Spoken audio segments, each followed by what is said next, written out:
This time, recognize the gentleman from Texas, Mr. Flores, for 5 minutes. Thank you, Mr. Chairman. Mr. Chairman, I'd like to follow up on one of the comments that the Assistant Administrator said last week when she testified.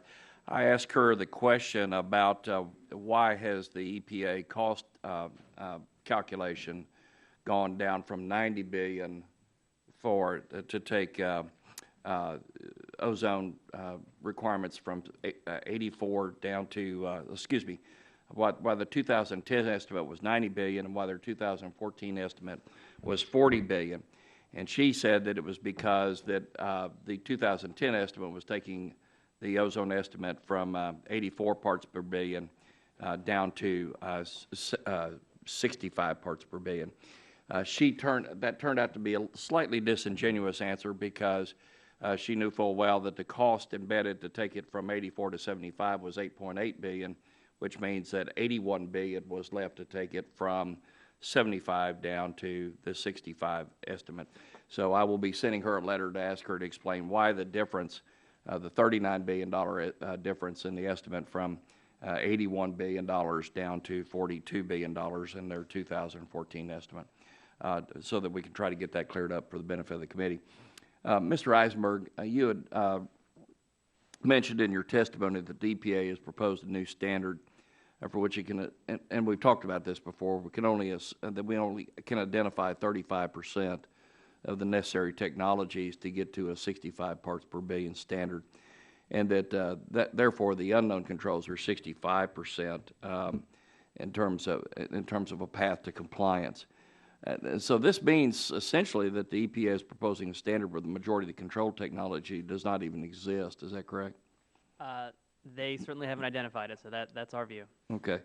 And so that's obviously an area of concern. And so one of the questions I raised to the administrator last week was, how should that be priced? And they relied on past calculations, which were the easier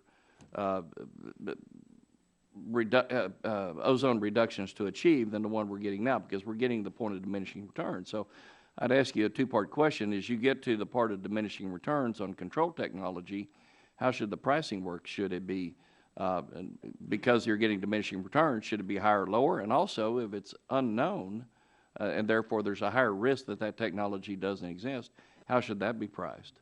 So that's an excellent question, and that's one of the real challenges in looking to the past, including the immediate recent past, as a predictor of the future on this issue. NOx was controlled by CARE and a lot of other statutes, but that's why it's more expensive now, because those technologies are now gone, and so the low-hanging fruit's gone, the high-hanging fruit's gone. Things are getting a lot more expensive, and in fact, you just run out pretty quickly when you start to do this. The question of modeling unknown controls, we continue to be surprised that EPA just draws this flat line at $15,000 per ton. I don't want to say they don't explain it. They do explain it. We just don't necessarily agree with where they're coming from.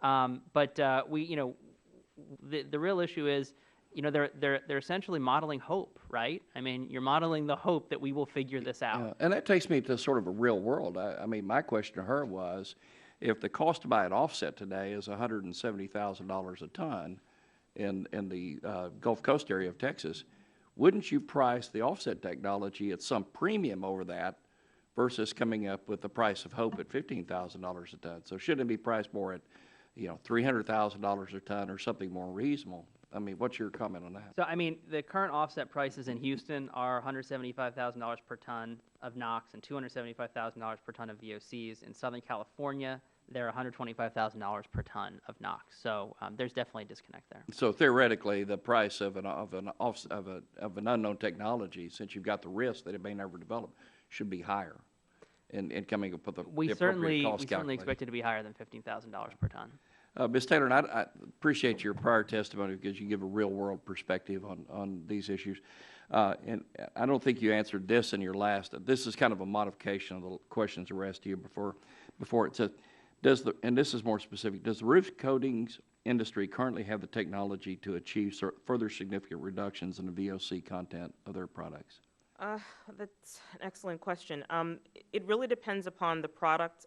If you're talking about roof coatings, I think you can make an argument on both sides that perhaps the technology is currently available where we could achieve further significant reductions. If you're talking about roofing adhesives and sealants, which have different performance characteristics, obviously, than a traditional paint, coating, then I would say no. We currently don't have the technology. We have been researching the technology for the past 2.5, 3 years, and we will have to do some, and we'll have to get fairy dust or something. We'll have to sort it out if further drastic reductions are required. Okay. Thank you for your answers. I yield back.